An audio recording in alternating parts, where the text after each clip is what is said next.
뷰티풀 마인드는 전문성이라고는 하나도 없는 좁은 개인적 견해로만 제작하는 콘텐츠 채널입니다. 최대한 진지함은 빼고 재미로만 시청해주시면 감사하겠습니다.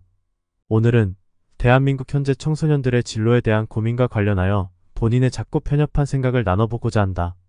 2022년 대한민국에 사는 청소년들, 여기서 청소년이라 함은 중고등학생을 말한다. 2022년 기준 이들이 희망하는 상위 직업은 대부분 안정적이고 보수적인 직업을 선호하는 것으로 한국청소년진로진학정보원의 진로선호도 조사 결과에 드러났다고 한다. 1위에는 교사, 2위에는 의사, 3위에는 간호사, 4위에는 군인, 5위에는 경찰관, 6위에는 소방관, 7위에는 약사, 8위에는 변호사, 9위에는 회계사, 10위는 엔지니어가 가장 청소년들이 선호하는 직업군으로 선택되었다. 이 조사가 놀라운 이유는 시간을 거슬러 올라가 33년 전 대한민국의 한강의 기적이라고 알려진 급속한 경제성장을 이뤄낸 현재 50대에서 70대의 나이의 세대들이 그들의 청소년 시기에 선호했던 직업군과 많이 다르기 때문이다. 1990년대 한강의 기적의 시대를 일군 세대들이 아직 청소년이었을 때 그들이 선호했던 직업군은 다음과 같았다고 한다. 1위에는 고시직 또는 공무원, 2위에는 의사, 3위에는 교사, 4위에는 변호사, 5위에는 경찰관, 6위에는 음악가 또는 가수, 7위에는 스포츠 선수, 8위에는 기업가 또는 사업가, 9위에는 작가, 10위에는 정치인의 순이었다. 2022년과 1990년대 청소년들의 차이점은 분명해진다. 33년 전 1990년대 청소년들이 선호했던 상위 10개의 직업군 중에 무려 반절인 5개의 직업이 안정적이지 않은 직장이었다. 음악가나 가수, 스포츠 선수, 기업가나 사업가, 작가 또는 정치인이 비안정적 직업일 수 있다. 일단 2020년과 1999년 청소년들의 선호 직업 차이에 대해서는 조금 뒤에 얘기를 나눠보고 먼저 안정적인 직업에 대한 기준점을 명확히 해보자. 안정적 직업의 핵심적 기준은 해당 직업의 보수를 국민의 세금으로 지급하냐 안 하냐에 달려있다고 볼 수 있다. 국민의 세금을 활용하여 소득을 얻는 것이기 때문에 다른 직업군에 비해 매우 안정적이라고도 할 수 있다. 이러한 안정적인 직업의 대표적인 예로는 공무원이나 교사, 군인이나 경찰관 또는 소방관 또는 국영의료기관 간호사 등이 있다. 이러한 직업들의 보수는 전체 국민들이 낸 개인소득세나 법인세, 부가가치세 등 다양한 국가 예산에서 걷어 지급한다. 따라서 나라가 경제가 디폴트에 빠지거나 전쟁이 나지 않는 이상 이러한 일들은 일단 채용이 된 이후에 해고되거나 월급이 줄어들 걱정은 안 해도 된다. 두 번째로 안정적인 직업의 대표적인 예로는 의사나 약사가 있다. 이런 직종은 공무원처럼 나라의 예산에서 매달 고정적인 월급을 받지는 않지만 좀 더 나은 혜택을 받고 있다. 바로 의료보험제도이다. 의료보험제도의 본래 취지는 노인, 아동, 여성, 장애인 등 사회 내 취약계층 의료비 병원비 부담을 낮추기 위해 존재한다. 더 나아가 국민 모두 병원비 걱정 없이 언제든지 진료를 받고 치료를 받게 하는 데 있다는데 이를 위해 쉽게 말해 한 사람의 진료비를 국민 모두가 함께 부담하는 방식이다. 그런데 반대로 보면 이는 사회 구조 속에 막대한 특권계층을 만들어준다. 바로 개원 의사들이나 약사들의 경우이다. 왜 이들이 특권계층인지 보자. 쉬운 예를 들어보겠다. 우리가 짜장면 가게에 가서 짜장면을 사 먹었는데 어느 날부터 짜장면값 1만원 중에 7천원에서 8천원을 나라가 부담하도록 시행된다고 보자. 이렇게 되면 1만원짜리 짜장면 한 그릇을 먹고 개인이 지불하는 돈은 겨우 2천원에서 3천원이게 된다. 이게 다른 음식은 안 되고 짜장면만 그 가격에 사 먹을 수 있게 한다면 당장 햄버거나 다른 음식 대비 짜장면의 수요가 급증할 수밖에 없다. 이 상황에서 웃고 있는 사람이 누구인가? 바로 짜장면 집 주인일 것이다. 짜장면 가격이 싸니 손님이 폭발적으로 증가할 거고 다른 음식에 비해 훨씬 저렴하게 팔아도 실제로 한 그릇에 1만원씩 판매하는 것이라 손해가 전혀 없다. 결국 짜장면 집 주인의 월 수입은 대폭 상승하게 된다. 욕심이 크게 없다면 거기에 만족할 주인도 있겠지만 본인 같으면 이런 생각도 할 것 같다. 짜장면 한 그릇에 2,000원, 짜장면 두 그릇에 1,800원, 세 그릇에 1,500원에 파는 것이다. 이렇게 되면 손님 한 명은 자신 말고도 친구들 2명 데려와 세 그릇씩 주문할 것이다. 이럴 경우 2,000원이 아니라 한 명당 1,500원씩 내면 되니 손님 입장에서도 개꿀이고 짜장면 주인 입장에서도 매출은 3배가 되어 3만원이 된 데에 비해 세 그릇 세트 판매로 인해 깎아준 비용은 1,500원 밖에는 발생하지 않았으니 개꿀인 상황이 아닐 수 없다. 이 상황이 어떤 상황 같은가? 한마디만 하겠다. 짜고 치는 고스톱. 이렇게 되면 주변 음식 상권에는 더 이상 공정한 경쟁이 일어날 수 없다. 이 짜장면 집으로 인해 주변 음식점들은 망할 수밖에 없는 것이다. 물론 예를 들은 것이지만 대한민국 청소년들이 당장이고 가장 선호하는 직업을 1순위로 짜장면집 가게 주인이라고 만드는 것은 그리 어려운 일이 아니다. 너도 나도 짜장면집 주인하겠다는 학생들이 많아질 것을 염두해서 짜장면집을 차리기 위해서는 반드시 짜장면대를 입학해야만 하도록 정하면 된다. 수능 성적 1순위 학생들만 받고 졸업 시 국가 짜장면 고시를 반드시 통과하도록 하면 되니 상위 1% 성적을 얻지 못한 대부분의 학생들은 짜장면집 주인이 될 수 없게 하면 된다. 이러면 시장 경제를 해치지 않는 선에서 공정해지고 정당한 특권계층을 생산해낼 수 있다. 아주 소수만 짜장면 집을 만들 수 있도록 하는 것이다.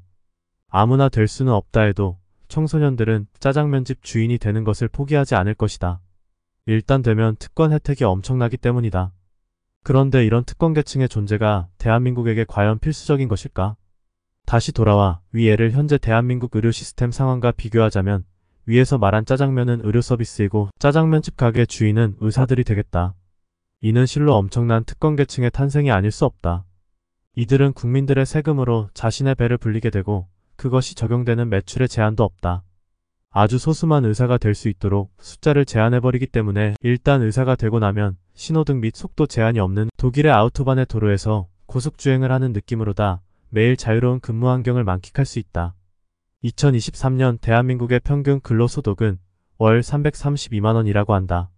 그 외 개인 사업자가 벌어들이는 평균 소득은 80만원이다. 창업을 하면 국가 공무원이 되는 것보다 4배 월 평균 소득이 적은 상황이다. 이런 상황에서 그 누가 개인 사업이나 기업을 꿈꾸겠는가? 아직 놀라긴 이르다. 자, 이제 대한민국의 최상위 특권계층인 의사들의 화려한 소득을 보라. 2020년 기준 대한민국 개원 의사들의 평균 소득은 월 2천만원이 넘어갔다. 이게 전국 평균이라서 그렇지 실제 일부 개원 의사들이 벌어들이는 소득은 월 평균 몇억 원을 넘어가고 있다. 개원 의사들이 아니어도 평균 월 1천만원은 쉽게 벌고 있다고 한다.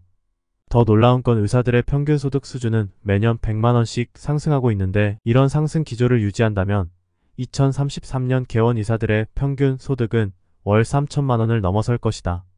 대한민국 평균 근로자의 근로소득이 월 332만원인 수준에 비하면 10배가 넘고 개인 사업에 도전하는 사람이 월 평균 소득이 80만원이라는 점을 기준으로 비교하면 무려 37배가 넘는 엄청난 수익을 벌어들이는 게 된다. 이런 특권 계층이 존재한다는 것.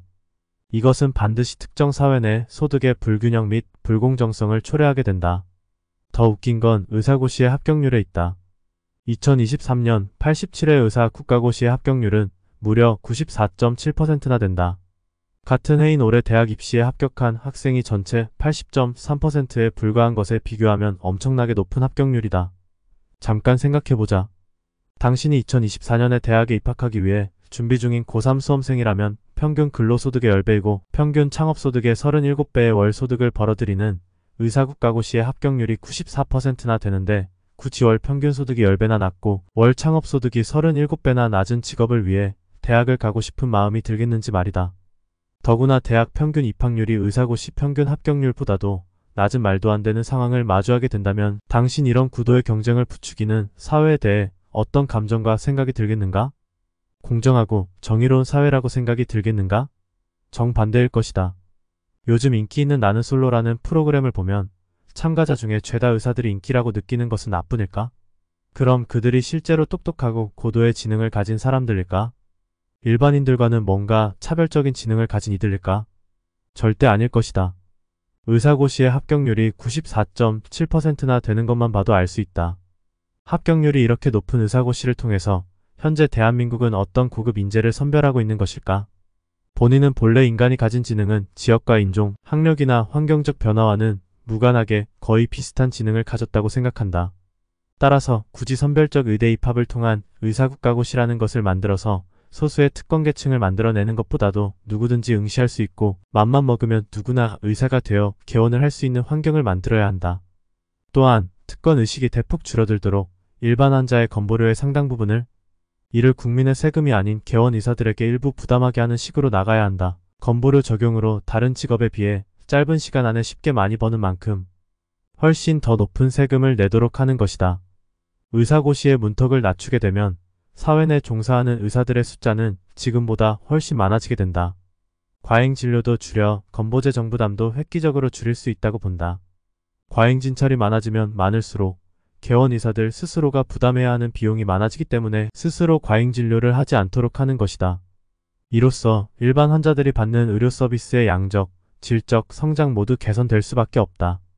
일부에서는 의사고시의 문턱을 낮추게 되면 의사라는 직업이 인간의 생명을 다루는 직업이라 위험한 일이기 때문에 아무나 되게 해서는 안 된다고 주장한다. 뭐 일부 맞는 얘기이지만 그렇다면 일부 고난이도의 스킬을 요하는 기능을 다루는 의사 범위만 따로 국가고시를 만들어 이들의 월수입은 국가에서 지원하고 포장하여 양성하면 될 일이다. 2000년에 시행된던 의약분업의 시행 역시 이런 의사들 특권을 빼앗았던 예라고 볼 수 있고 이로 인해 시민들의 삶이 더 피폐해진 건 전혀 없다.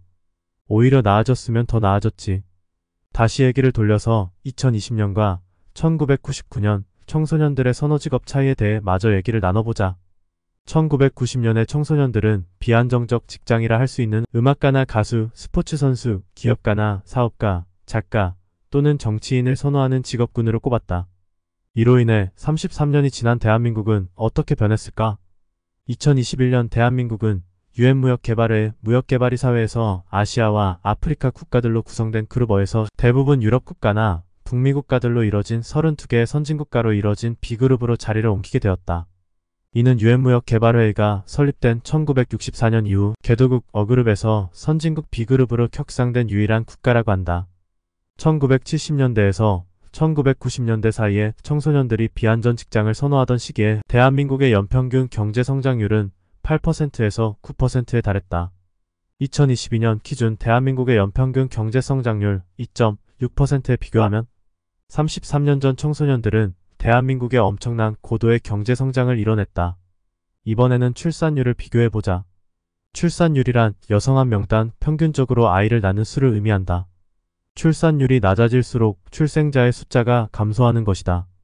대한민국의 1970년대 출산율은 6명이었으나 이후 1980년대 4.5명에서 1990년대 2명으로 떨어지더니 2016년경에는 1.13명 그리고 2023년에는 0.7명까지 급하락하고 있다. 불과 50여 년 만에 출산율은 9배 가까이 하락한 것이다. 더 놀라운 건 이는 세계경제개발협력국 OECD 35개국 중에 최저치이며 한국의 출산율이 14년째 만년 꼴찌를 경신하고 있다는 점이다. 세계적인 인구학자 콜먼 교수는 2006년 대비 16년이 지난 2023년 대한민국의 국가소멸 위험지수가 가속되고 있다고 경고했다.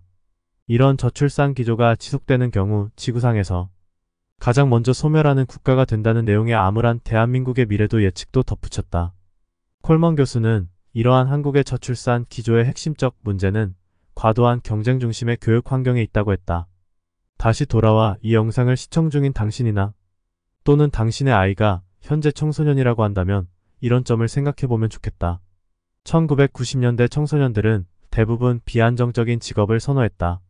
그들이 사회각층에서 도전하며 뛰어난 음악적, 예술적 재능을 발전시켰고 국가의 경제발전의 근간이 되는 기업과 사업들을 일궈냈다. 정치인이 되어 더 나은 나라 환경을 만들겠다고 꿈을 꾸는 청소년들도 많았다. 어찌 보면 그렇게 창의적이고 열정적인 꿈을 지닌 청소년들이 만들어낸 국가 시스템으로 인한 혜택을 누리고 있는 33년 후의 현재 청소년 세대들이 선호하는 직종을 보라.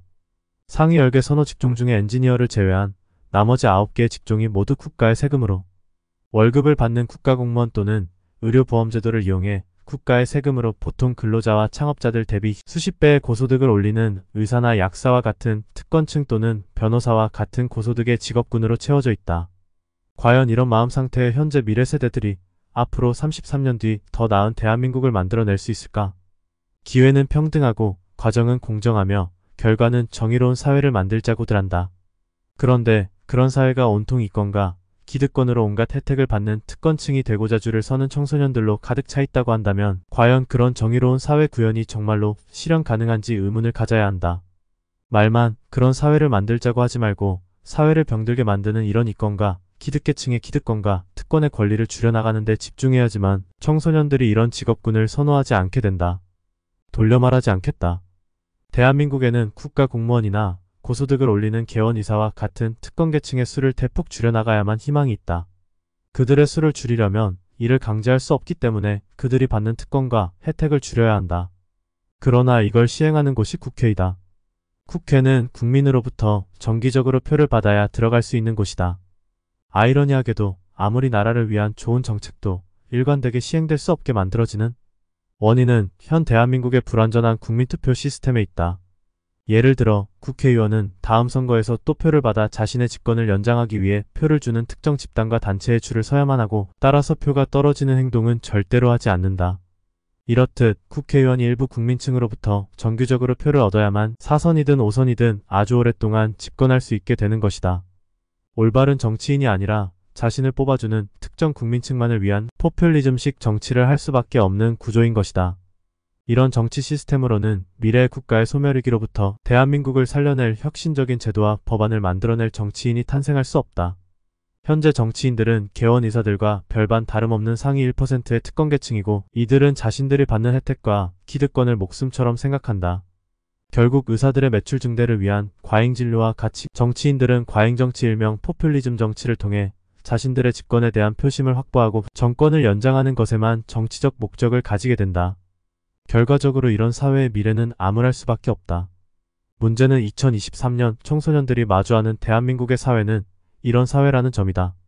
상황이 이런데 어떻게 이런 사회에서 창업을 해서 성공을 이루는 꿈을 꾸거나 이를 통해 멋진 개인 사업체나 기업을 만들 꿈을 꾸는 청소년들이 탄생될 수 있겠는가?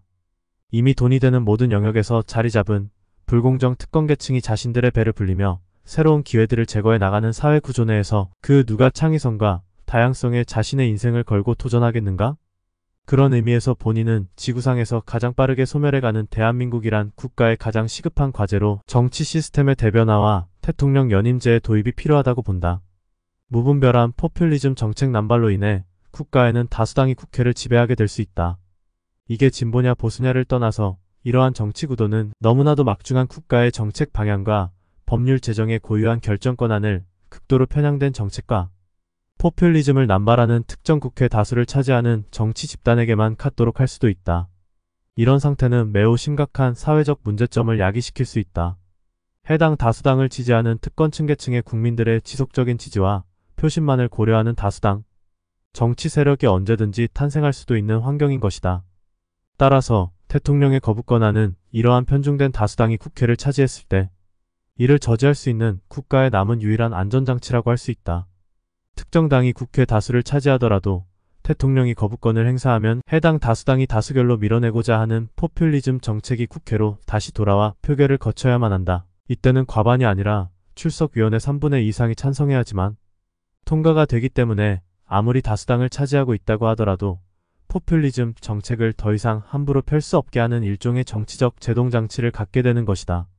만약 대한민국에게 이런 대통령이 존재한다면 나라의 존망을 위해 과감한 개혁과 혁신적인 정책에 드라이브를 걸 수 있게 되고, 이런 과정에서 적어도 연임을 할 수 있게 하여 올바른 정책 기조를 최소 8년 정도는 이어갈 수 있도록 해야 된다. 그래야지만 한반도를 바라보는 공산주의 정권들이 대한민국의 정치적 기조가 진보와 보수로 나뉘어 극도로 대립하는 양당 정치와 이런 다수 정치당들이 상대 진영을 이기기 위해 살포하는 무분별한 포퓰리즘 정책에 쉽게 빠질 수밖에 없는 국민투표의 결과에 따라 일관성 없이 이리저리 쉽게 변경되는 모습을 보며, 일관성 없는 니들의 시스템보다는 자신들의 공산주의 시스템이 훨씬 낫다고 비웃기까지 하는 현 대한민국 상황을 벗어나 좀 더 개선되고 보완된 민주주의 사회 시스템을 갖출 수 있게 된다. 정리하자면 당신이 2023년 대한민국의 청소년이거나 청소년을 둔 부모이다면, 또는 국회에서 국민의 소리를 대변하고 올바른 정책을 만드는 국회의원이라면 이런 고민을 좀 했으면 한다. 현재 대한민국의 국가 소멸위기는 국가의 기득권과 특권층, 그리고 그들이 지지하는 포퓰리즘 정책을 남발하는 정치 세력, 그리고 그런 상위 1%의 기득권과 특권층이 되기 위해서 좋은 대학, 좋은 학과를 위해 무한 경쟁을 하는 청소년들로 인한 악순환의 결과이다는 점이다. 특권층과 기득권이 사라지게 되면 청소년들의 창의성과 각종 예술, 문화, 창업사업으로의 도전의식은 지금보다 꽃을 피울 수 있다.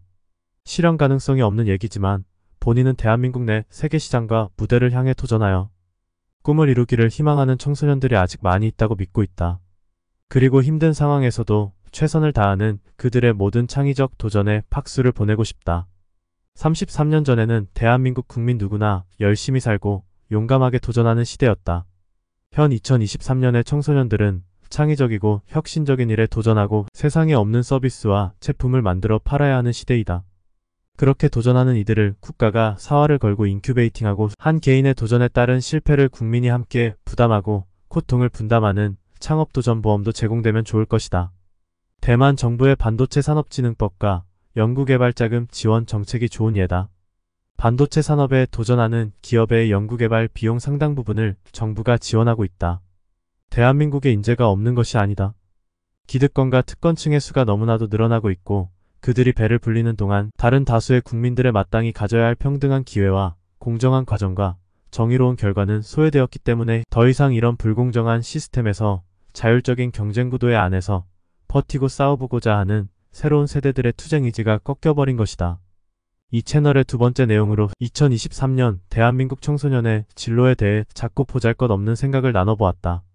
부디 2023년의 이후로는 대한민국 사회 곳곳에 만연한 기득권과 특권의식이 줄어들기 바라며 모든 인간은 동일하게 존엄하고 그들이 갖고 있는 지능 역시 거의 동일하다는 점을 사회가 인정하고 공감해줘야 한다는 점과 어느 건강한 사회에도 이런 기득권이 특권층을 존재한다면 그 사회 내 공정 경쟁의 구도를 파괴할 수밖에 없고 결국 건강한 사회 환경은 자연스럽게 소멸되어질 수밖에 없다는 점을 강조하고 싶었다. 아무튼 이번에도 긴 글을 시청해주신 모든 시청자분들께 진심으로 감사드립니다. 좋은 댓글과 많은 응원 부탁드립니다. 마지막으로 2023년 대한민국 청소년분들 힘내시고 자신감 있게 소신 있게 하고 싶은 일을 위해 도전하시고 포기하지 말고 정진하시길 기원하겠습니다. 화이팅! 또 놀러오세요. 이상 뷰티풀 마인드의 뷰마였습니다.